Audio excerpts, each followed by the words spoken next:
$35 billion ছুঁই ছুঁই দেশের বৈদেশিক মুদ্রার গ্রস রিজার্ভ। আর IMF এর BPM6 পদ্ধতি অনুযায়ী রিজার্ভ $30 বিলিয়ন ওপরে। এমন তথ্য উঠে এসেছে বাংলাদেশ ব্যাংকের হালনাগাদ পরিসংখ্যানে। বিশেষজ্ঞরা বলছেন, ধারাবাহিকভাবে রেমিটেন্সের ঊর্ধ্বমুখী ধারার বিপরীতে সীমিত আমদানি চাহিদার কারণে বাড়ছে রিজার্ভ। তবে অর্থনীতিতে পূর্ণ গতি ফিরলে রিজার্ভ ধরে রাখা কঠিন হবে বলেও আশঙ্কা তাদের। রায়হান শোভনের রিপোর্ট।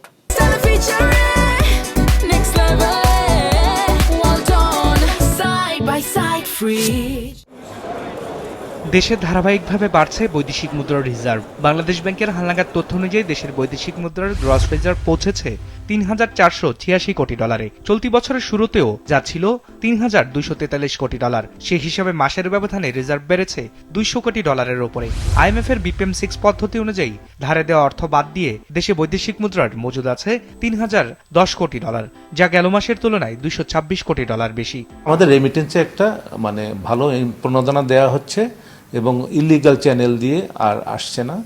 এটার কারণে আমাদের রিজার্ভ বেড়েছে। পাশাপাশি আমদানিতে খুব সতর্কতা অবলম্বন করতে হচ্ছে, সে কারণেও বেড়েছে। দেশে বিনিয়োগকারী এখন বিনিয়োগ করছেন না। বিনিয়োগকারীরা যদি বিনিয়োগ করতেন তাহলে আমদানি চাহিদাটা বাড়তো বিভিন্নভাবে বিভিন্ন ক্ষেত্রে, তাহলে অর্থনীতিটা আপনার বেশি গতিশীল হতো। একটা গতিশীল অর্থনীতিতে কিন্তু আপনার এই ধরনের পরিস্থিতি বিরাজমান থাকে না। কাজেই এটা আমাদের দেশে বর্তমান পরিপ্রেক্ষিতে রিজার্ভ বৃদ্ধির মূল কারণটা হচ্ছে কিন্তু অর্থনীতির গতিহীনতা। তথ্য বলছে, চলতি অর্থ বছরের 7 মাসে মোট রপ্তানি আয় এসেছে $2,841 কোটি। একই সময় প্রবাসীরা দেশে পাঠিয়েছেন $1,953 কোটি। অর্থাৎ এই দুই খাত মিলিয়ে আয় এসেছে $4,794 কোটি। এছাড়া দেশের বিভিন্ন তফসিলি ব্যাংক থেকে একই সময় কেন্দ্রীয় ব্যাংক নিলামে কিনেছে $538 কোটি। বিপরীতে আমদানি বাবদ প্রতি মাসে গড়ে খরচ করতে হচ্ছে $550 থেকে $600 কোটি।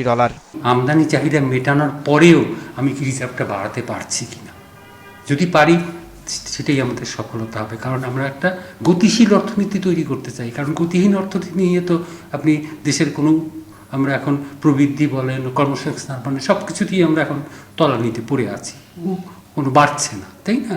কাজে এটা তো কাম্য নয়। LDC গ্রাজুয়েশনের সঙ্গে আমরা অনেক সুবিধা থেকে আমরা কিন্তু হারাবো। সেই জায়গায় কিন্তু আমাদের কম্পিটিটিভনেসটা বাড়াতে হবে, ডাইভার্সিফাই করতে হবে। সেটা করলে আমাদের এক্সপোর্ট বাড়বে এবং আমাদের রিজার্ভের একটা সোর্সটা ঠিক থাকবে। বাংলাদেশ ব্যাংকের তথ্য অনুযায়ী অন্তর্বর্তী সরকার ক্ষমতা নেওয়ার সময় অর্থাৎ 2024-এর আগস্টে দেশের বৈদেশিক মুদ্রার রিজার্ভ ছিল $2,558 কোটি। রায়হান শোভন, বিজনেস রিপোর্ট, মাছরাঙা টেলিভিশন।